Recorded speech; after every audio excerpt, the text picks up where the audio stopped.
হায়াতের মালিক আমার আল্লাহ তাআলা, মওতের মালিক আমার আল্লাহ তাআলা, ইজ্জতের মালিক আমার আল্লাহ তাআলা। আমার আল্লাহ বাদশারে ফকির বানিয়ে দেয়, আবার ফকিরকে আমার আল্লাহ বাদশা বানিয়ে দেয়। জবান করে বলুন সবকিছুর মালিক কে?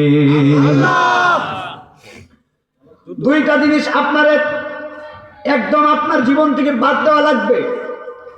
এক নম্বর হলো আমি, দুই নম্বর হলো আমার। আমি এবং আমার দুইটা জিনিস বাদ দেওয়া লাগবে। এখন বলবেন কারি নাই আজিজি, আমি কেন বাদ দিব, আমার কেন বাদ দিব? আমি বলতে কিচ্ছু নাই, আমার বলতে কিচ্ছু নাই। জবান করে বলেন সবকিছুর মালিক কে? এই জন্য আল্লাহ আপনারা সম্পদ দিয়েছেন, টাকা দিয়েছে, পয়সা দিয়েছে। আপনারা জবান করে বলুন আমার আল্লাহ রাব্বুল আলামিন ধন সম্পদ দিয়েছে, আল্লাহর পথে মতে চলার দরকার আছে না? এ আমার দনকুরার বাবা শুনে যাও, একদম গভীর খেয়াল দিয়ে শুনে যাবেন। হযরত মুসা কালিমুল্লাহ সাধারণ কোন নবী না। যেই মুসা নবী আল্লাহর সঙ্গে তুর পাহাড়ে কথা বলেছেন, সুবহানাল্লাহ বলেন। মুসা কালিমুল্লাহ আল্লাহর সঙ্গে তুর পাহাড়ে কথা বলেছে। যেই মুসা নবী আল্লাহরে ডাক দিতেন, আল্লাহ আল্লাহ তুর পাহাড় থেকে মুসা নবী ডাক দেয়, আমার আল্লাহ মুসা নবীর ডাকের জবাব দেয়। আপনারা জবান করে বলুন মুসা নবী আল্লাহরে যদি ডাক দিলে আল্লাহ জবাব দেয়।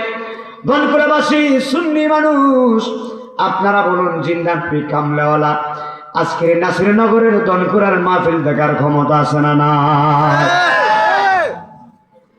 একদিন মুসা নবী তুর পাহাড়ে যাচ্ছেন। কি পাহাড়ে? আমার দিকে অ্যাটেনশন, আমার দিকে তাকাবেন। মুসা নবী তুর পাহাড়ে যাচ্ছে, উদ্দেশ্য হলো আল্লাহর সঙ্গে কথা বলবে। আমি নাই মদিনা আছি যে এই মাহফিলে আসার আগে কিছুক্ষণ আগে আমি আল্লাহর সঙ্গে কথা বলে আসছি। এখন বলবো হুজুর আবার এটা কি আল্লাহর সঙ্গে বলে কথা বলছে? হ্যাঁ কথা বলছি, কিছুক্ষণ আগে কথা বলে মাত্র আইলাম। আল্লাহর সঙ্গে কথা বলে স্টেজের মধ্যে উঠেছি। এখন বলবেন হুজুর বুঝি নাই। আরে হ্যাঁ সহজ কথা। আল্লাহর সঙ্গে কিভাবে কথা হয় জানেননি? বান্দা যখন নামাজ পড়ে ততক্ষণ আল্লাহর সঙ্গে বান্দা কথা বলে। আর জবান খুলে বলো আল্লাহু আকবার।